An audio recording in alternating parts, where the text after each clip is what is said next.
Why hello there. We going in today, boys. I'm rocking that F2000. This is one of my favorite guns from Battlefield Hardline, baby. And I think this is one of my favorite guns because it was in Modern Warfare 2. And it really wasn't that good in MW2, but you definitely got style points for using it. Now in Hardline, this gun is much better. It looks about the same, but I am rocking this with a pretty cool camo. I got the Joker camo. I like to call this the Joker camo. It's purple, green, zebra stripes. It just looks something flamboyant like the Joker would use. I think it's a cool setup. And I wanted to bring you a gun that you don't see all the time. You always see the M16A3, you always see the M416, but you don't see the F2000 as much because it's just not as good. I think it has better hip fire, but I don't think the gun is all around as good as the M16 variants. But this is a DLC map. This is also something you don't see too often, mainly because the DLC maps were dead for the longest time. You couldn't even get this map, but since they've made some of the maps free, you can play the DLC on console. Not on PC, though. PC people are firmly against buying DLC. Hell, people on PC are firmly against buying the game. I'll give you a scenario. This game has been $5 on PC for the last 2 weeks, and it has not increased the player population whatsoever. I mean, this game is still as dead on PC as it was 4 or 5 months ago. There's still like the same 60 people that play the game every day, and that's it. So I switched over here to the Xbox One. There's plenty of lobbies, and I picked up a nice gameplay for you. I get well over 50 kills, high KD.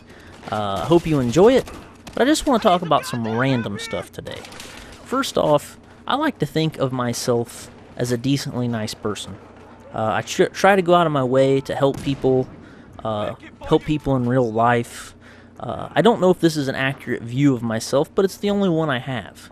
Now, I have been known to get angry at video games. I'm an emotional person. I wear my emotions on my sleeve. It's probably why I'm decent at doing commentaries. I once heard somebody tell me that you can't be a good actor without being a little bit crazy or a little bit over-emotional. Like, over-emotional people make good actors. And maybe that's me. You know, maybe that's why I get so mad at video games. But with all that aside, I want to give you a scenario today. I'm driving home from work, right?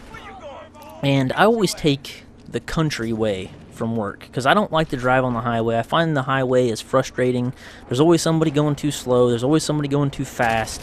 It's just a pain in the butt. So I'm taking the country road home from work, got the windows down, and I'm about a mile from my house, and I go to cross the intersection, and on the other side there's a grandfather and his, I don't know, maybe his grandson, and they're feeding some goats, throwing out some bread.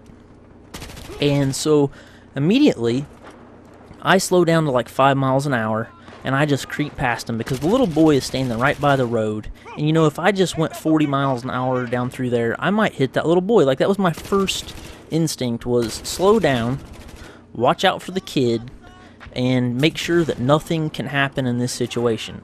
Like, I almost look at situations like video games, like I think quick.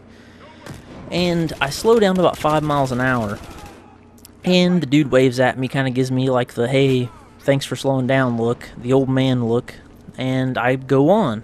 And I think to myself, would everybody do that in that situation? If you were in my shoes, and you were driving down the road, and there's a little boy standing by the road, would you slow down to make sure that he doesn't get hurt? And if you wouldn't, I'd like to know why. Like, are you somebody that feels like the grandfather should have been watching the child? Do you feel like that child isn't your responsibility? Because I kind of feel like all kids throughout, you know, the world are kind of your responsibility, at least if they're in your vicinity. You know, you can do your best to make sure that everybody's safe. And that's kind of how I just view society. Like, if I'm walking into a grocery store, I open the door for people, man, if I can. If somebody's coming out at the same time, I'll step aside and let them come through.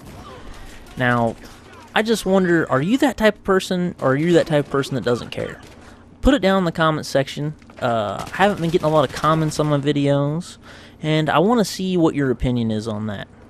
You know, I'm not tooting my own horn, just kind of a social experiment. But it is fall gaming hype season. Everybody's hyped about every single game. And the thing is most games that I've seen, most games that I've played, have been big disappointments this year.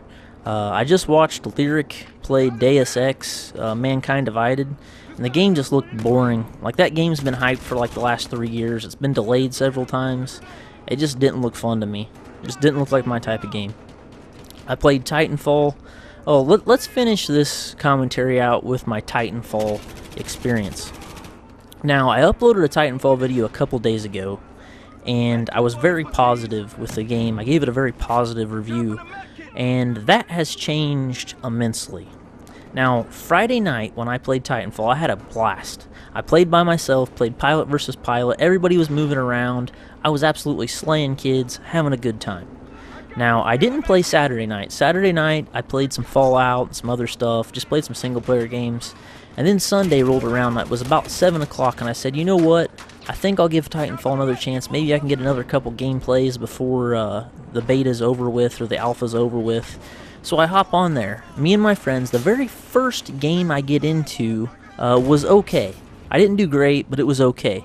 Now, the second game I got into, I ran into a full party of people playing Titanfall, all using cloak, all using invisibility, and it was the worst experience I've ever had in a first-person shooter in my whole entire life. Maybe as bad as Advanced Warfare. Maybe as bad.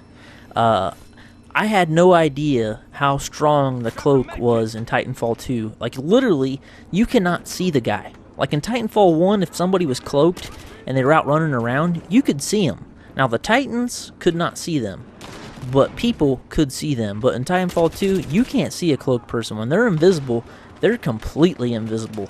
And it ruined the whole game for me. Once you play a team of 8 guys all running invisibility, it ruins the game for you. Like, I will not be purchasing Titanfall. I don't care. I don't care. Nobody's going to change their mind. The game has wall hacks. The game has invisibility. That's enough for me. I'm done. I'm done.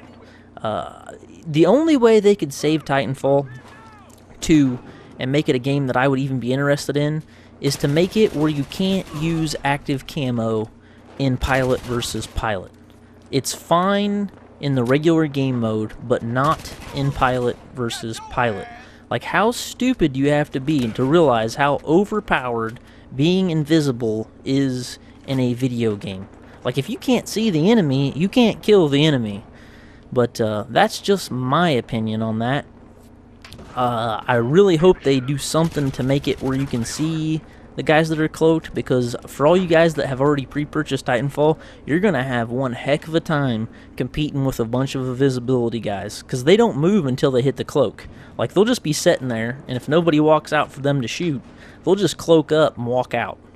And it's immensely annoying. But back to what I was saying, there's a lot of games that I'm hyped for. A lot of them haven't been that good.